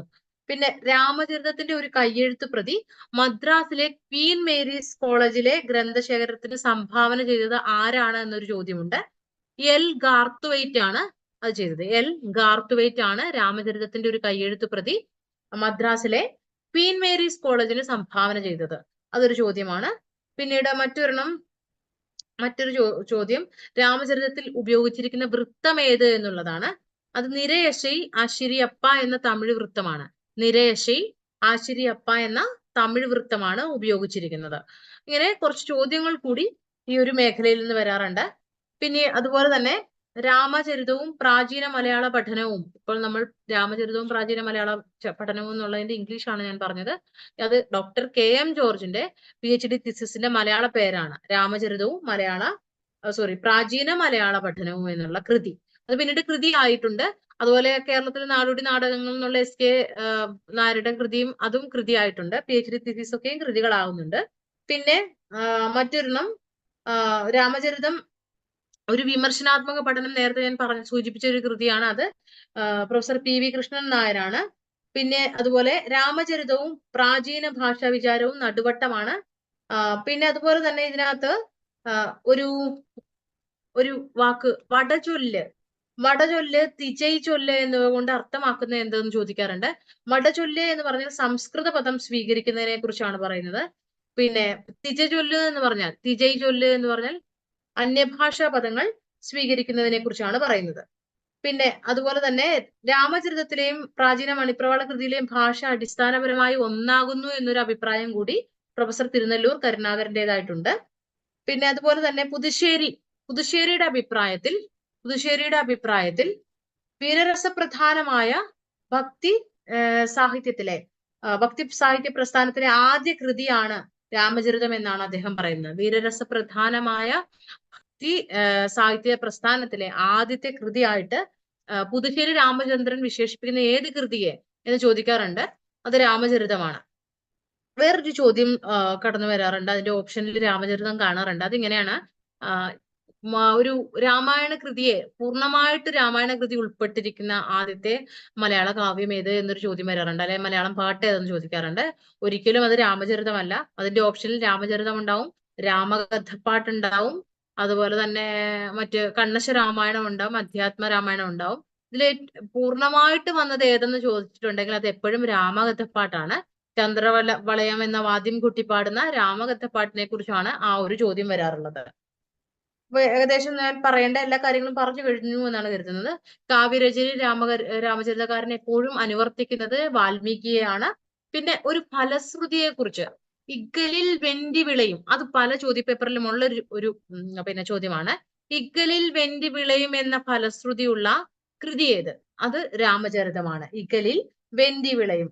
രാമചരിതത്തിലെ രസം ഏതാണെന്ന് ചോദിച്ചാൽ യുദ്ധകാന്ഡമായതുകൊണ്ട് തന്നെ അതിലെ രസം വീരരസമാണ്. പിന്നീട് അതുപോലെ തന്നെ തമിഴിലെ സംസ്കൃത വർണ്ണങ്ങൾ പാട്ടിൽ ചേർക്കുന്നതിന് പറയുന്ന പേര് ചോദിക്കാറുണ്ട്. അതിന്റെ പേര് വിരവിയൽ എന്നാണ്. വിരവിയൽ. പിന്നീട് ഇതിനെക്കുറിച്ചുള്ള ഏകദേശം മിക്കവാറും എല്ലാ ചോദ്യങ്ങളും ഞാൻ പറഞ്ഞു കഴിഞ്ഞു.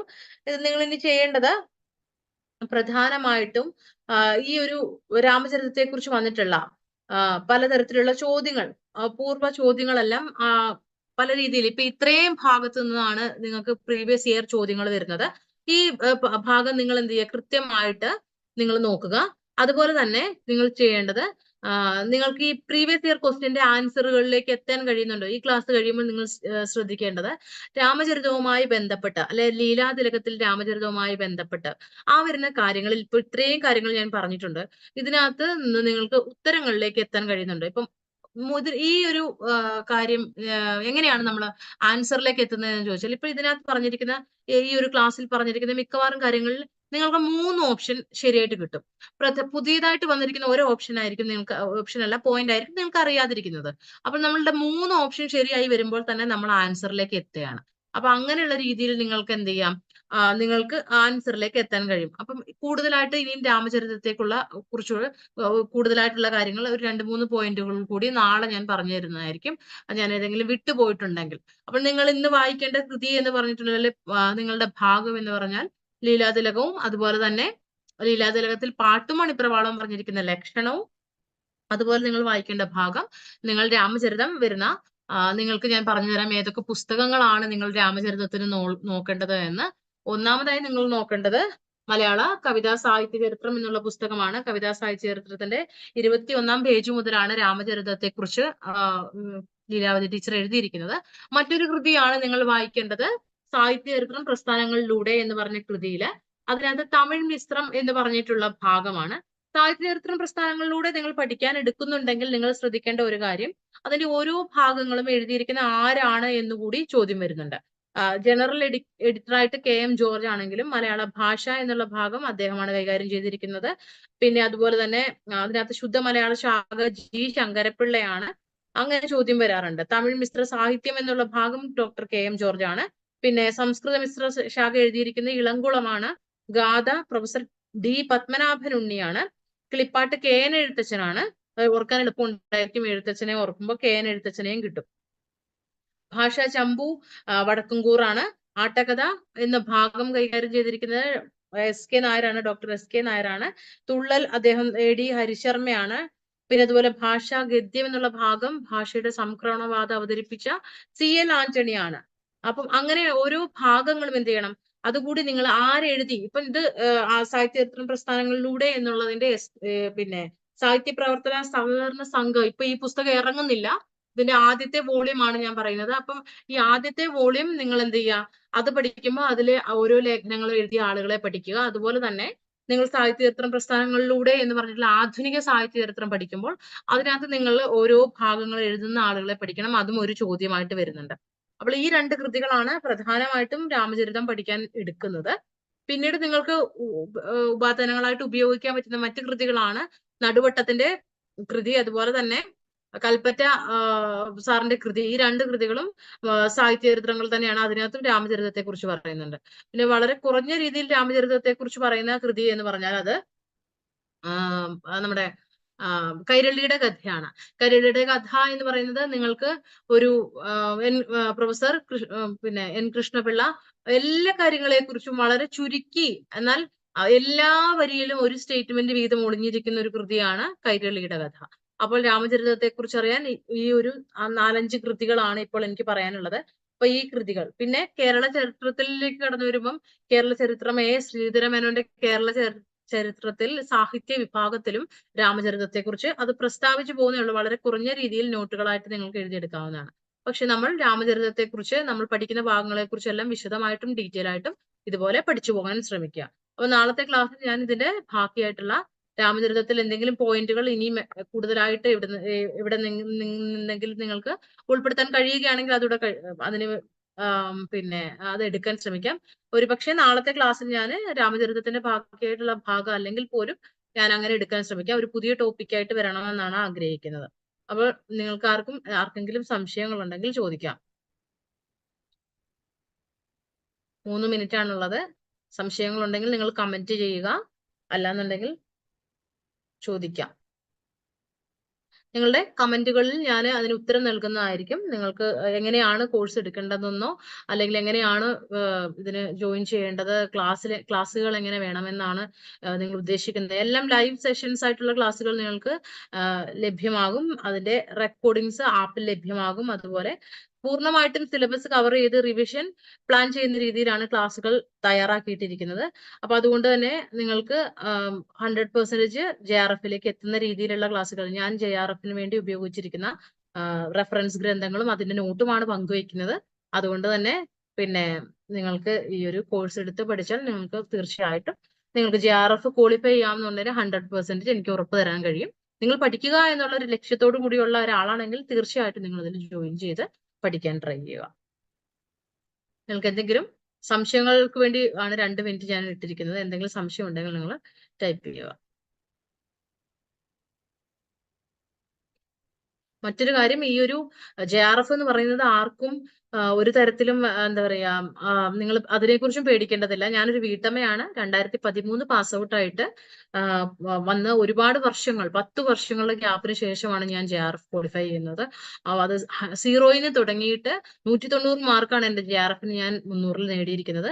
അപ്പൊ അതിന് നിങ്ങൾക്ക് എന്ത് ചെയ്യാം, എല്ലാ രീതിയിലുള്ള സഹായവും എന്റെ പക്കൽ നിങ്ങൾ പ്രതീക്ഷിക്കാവുന്നതാണ്. പേപ്പർ 1 and 2-ന് ഞാൻ ഹെൽപ്പ് ചെയ്യുന്നതാണ്. നിങ്ങൾക്ക് എപ്പോഴും മെന്ററിങ് ഉണ്ടാവും. അതുപോലെ 24 hours നിങ്ങൾക്ക് സംശയ ദൂരീകരണങ്ങൾക്കെല്ലാം എന്നെ സമീപിക്കാവുന്നതാണ്. ഞാൻ എപ്പോഴും വാട്സപ്പിൽ അവൈലബിൾ ആണ്. അപ്പൊ അതുകൊണ്ട് തന്നെ നിങ്ങൾ